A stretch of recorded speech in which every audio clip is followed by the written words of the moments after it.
We want to have as many bees as we can to make honey. At Secret Garden Bees, a honey farm in Linden, North Carolina, farmer Jim Hartman has one eye on his bees and the other on his bank account. Ideally, we'll get 100 pounds of honey per hive per year. How do you feel about paying more for things? Well, you know, if you find someone who says, I'm happy about paying more for something, you point them out to me. People who already couldn't afford fresh vegetables, who couldn't already afford to put good food on their plate, are the ones that are really going to be hurt by this. Did you ever think when you voted for President Trump that things were going to cost you more and you were going to lose money? I never thought I was going to lose this much money, this fast. Jim is a Republican who voted for Donald Trump 3 times. How do you feel about your vote for Donald Trump now? Well, I feel like perhaps I should have considered some other options. Among other things, Jim imports packaging supplies for... I'm sorry, hard to not. This hits like crack, dude. Like, bitch, you voted for him thrice, you know? Fool me once, shame on you. Fool me twice, well, can't fool me again. Fool me 3 times, the peace sign. Take the chopper out. Or whatever the he said. Not GW, I'm talking J. Cole. Did you say white? You said I'm white for not knowing a J. Cole lyric? Knowing the J. Cole lyric is a infinitely whiter trait than not knowing it. For his honey, so he's paying real close attention to the tariffs Trump just put in place. We just bought our year's supply of bottles from Taiwan and our year's supply of corks from Portugal about 3 weeks ago. So that would have been, another $5,000 or $6,000 out of my pocket. Which is partly why he's repairing instead of replacing this 40-year-old forklift. The cost of equipment has just gone through the roof to buy anything like that because it just would be cost prohibitive. He's also holding off on improvements around the farm. Well, we're not going to hire any more people, that's for sure. It's more than just the tariffs. For the past 2 years, Jim has been selling honey to the federal government, which then provides it to schools and food banks. But after Donald Trump took office, the USDA cut those programs suddenly as part of the federal government's effort to streamline spending. For a lot of other local farmers around here, it was a major source of reliable revenue. For me, it's going to cost me around $150,000 a year. $150,000? Yeah, roughly 50% of my revenue. That's a huge hit. That's a massive hit. Not far from Jim's farm, we... Oh my God. Oh my God. Bro. Oh my God. That's hilarious. Dude. Oh, come on. This hits good. This hits good. After all the awful shit, after all the awful shit we just watched, like, this kind of hits like crack cocaine. You know what I mean? God damn. I've yet to meet a man more deserving of this. I just wish there was a way to make only this happen. You know what I mean? For every dollar out of the $150,000 that guy loses, though, there's like a million other people that are over way worse. There is something hilarious about being a guy who relies on federal government subsidies, voting 3 times for a dude who goes, I'm going to take away the subsidies. No more government handouts. It's like your uncle living in West Virginia who's getting disability payments being like, I hate these welfare queens. Like, it's like, dude, you are the welfare queen. Like, what are you talking about? Like, you voted for Trump. He's gonna take your disability away. You're gonna die. You might as well get back on fentanyl now because you're cooked, big dog. Might as well get right on that opium straight from the street because you're gonna die anyway because you voted for a guy who wants to kill you. What are we doing? You're not part of the team, little bro. You're not. What made you think you were a part of the team? Oh, because he's gonna do this to brown people? No, he hates the poor, dumbass, and you are one. Found other Trump supporters who give the president high marks on tariffs. How do you feel about the tariffs? Well, I feel like for years we've been getting ripped off, and why not make it fair? 0-0. And I think Trump was upfront about it. He said we're going to hurt some now. I think some of the countries they're already starting to come around. It's going to be good. I really believe that. Yep. No, I try. so hard not to be libbed up and be like one of those people that's like, well, you're suffering and you kind of deserve it. But goddamn, these kinds of pieces make it impossible, dude. It's just, I want this analysis almost exclusively from Asmongold chatters. Like, I want some journalists to go up to Asmongold chatters and be like, so what do you think right now? It seems that the hentai that you consume is now either A, illegal in the state of Texas, or B, tariffed out the wazoo. How do you feel? He's like, oh, well, you know, one day it's going to be all right because America's going to be good, I think. Yeah, boist. You have faith in Trump? Yes, I do.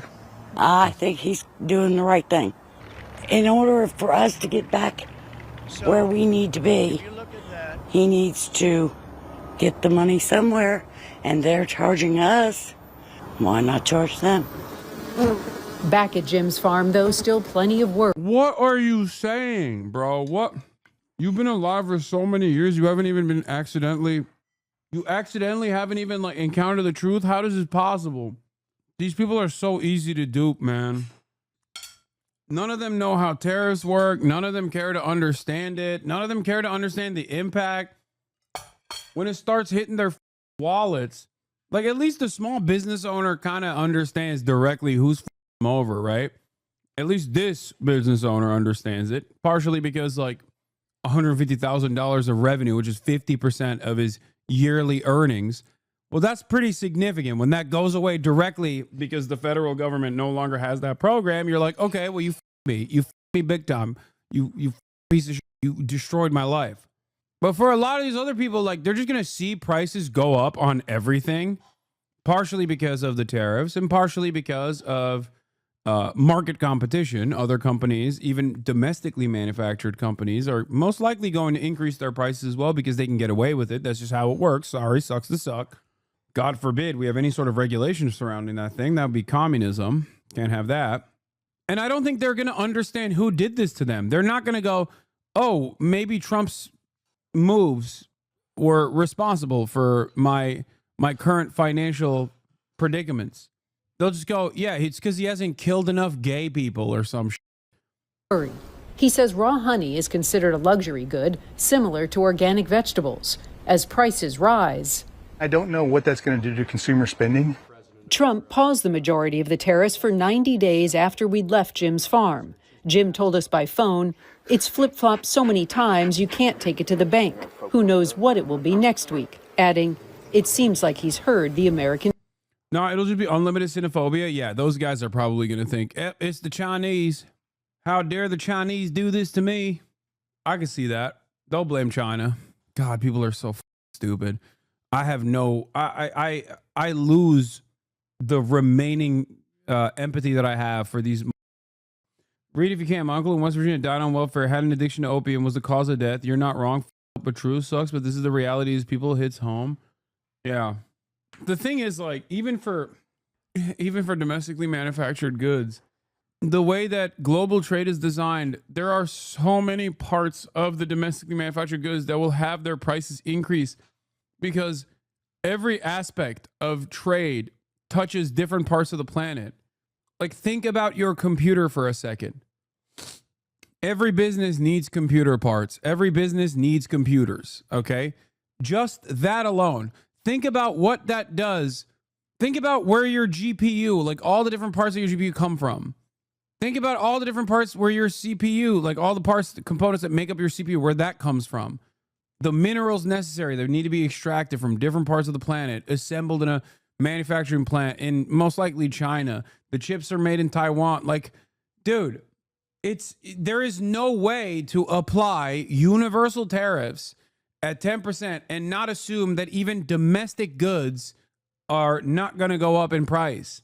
Everything will go up in price. People. Randy Kay, CNN, Linden, North Carolina. Everything's computer. Everything. I love Tesla. Everything's computer. On volatility and uncertainty brought on by the trade war that we were just talking about.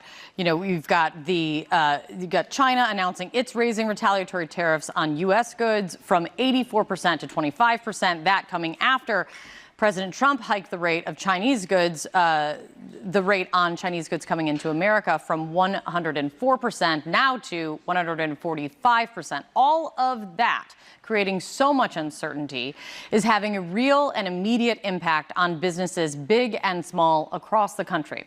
One small business owner joined us on the show just yesterday describing how the daily chaos and the changes in policy have left her with no good options. It's hard to make a decision. You know, we had an idea yesterday after the announcement of, well, maybe we can export to Australia, repackage the products, and then re-import them from there. But because policy changes every 36 hours or so, I don't want to make that decision and make that move only for something else to change in just a couple more days. I'm paralyzed. I can't even make a decision. Yeah, I was surprised when this person said Hasanabi had confirmed and he said yes. I doubt that this person is actually Hasanabi head. Spencer Hakimian, founder of Tulu Capital Management, global macro market neutral risk optimization, aiming for positive real returns in all climates, not investment advice. I think he's just like, I'd be shocked if this guy is actually in here all the time. I think he just says yes to people responding. He doesn't even follow me. Decision right now. Paralyzed. Another big area of concern is what this means for American farmers, of course. China is, among other things, the biggest export market for American soybeans. China bought 52% of the American soybean exports last year, throwing American soybean farmers, understandably, into a whole new level of uncertainty right now. And joining me right now is Scott Metzger. He's a soybean farmer out of Ohio, also serves on the board of directors for the American Soybean Association. Scott, thank you very much for... What do we do? The f do we do? So much winning. We'll never stop winning. I mean, look at him. He's mad. He is big mad. For waking up and taking time to speak with me this morning. This smiling through the pain. Change. I was looking forward to getting your take yesterday afternoon, and now we have this new change overnight coming from China announcing 125% tariff on all U.S. goods coming in. Yeah, I mean, look, these guys will probably get bailouts, but that's not going to be enough anyway. And you can't bail out the entire economy. What do you do for the consumers, you know? Includes on soybeans. What does this tariff on this new level of tariff on your produce mean for you? Good morning, Kate. Yeah, it's an alarming concern. You know, with the tighter farm economy that we're in now, the tariffs are just adding issues to problems that we already have. We want to. It's just making it more complex and making it harder to make decisions on what we need to do.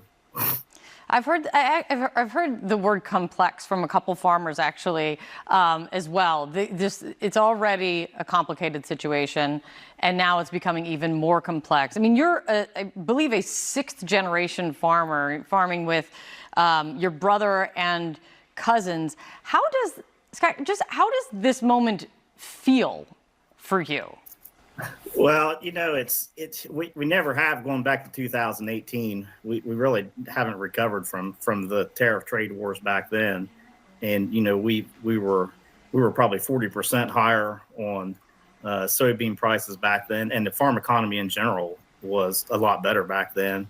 So you go forward to now with what we are, and you know, a lot tighter farm economy, and complex, and adding these tariffs to it, it makes things really, really difficult. You know, a fear that we have, if this continues into the fall or even into next year, you know, there's a potential that, you know, there'll be some farms go out of business. You know, you could have a next generation not want to come back or not able to come back just because of the economies or the farm situation in general.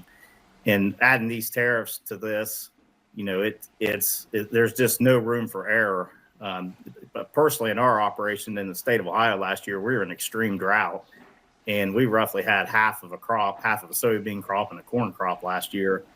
So in our area, it's feeling even a little bit more. You know, having less of a commodity sale and these lower prices, and now we're throwing the tariffs on top of it. it just makes things very difficult. And at the White House, in his cabinet meeting yesterday, the agriculture secretary spoke up, talking about, if there's one thing, if people know, a group of people who know uncertainty would be farmers and ranchers. And I'm wondering what your ask, your plea, or just your message would be to the president in the midst of this, given your long experience. Yeah, except this uncertainty is not born out of like famine or something. You know what I mean? It's born out of the unpredictable president. This is straightforwardly as man-made as it gets. First, the FDA made soy the 9th major allergen, and now this. Bro can't catch a break, Lamau.